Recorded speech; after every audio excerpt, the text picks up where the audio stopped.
Hello everyone, welcome back to Spararia YouTube channel. Alright guys, so in this video I would like to share you a tutorial on how to show battery indicator on Redmi Note 14.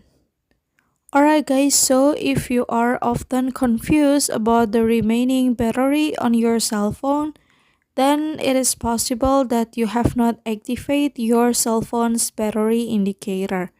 So, to make it easier for us to check the remaining battery on our cell phone, we have to activate or display our cell phone's battery indicator. And how to do that is very easy. So yeah, without any further ado, now let's get started to the tutorial. Alright guys, the first thing first is of course you can go to settings menu on your phone and then scroll down a little bit and go to notification and status bar.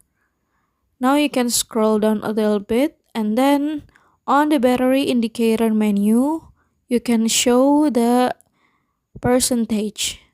And then the result is like that. There's an indicator beside the battery icon. Alright guys, so here's the tutorial and thank you so much.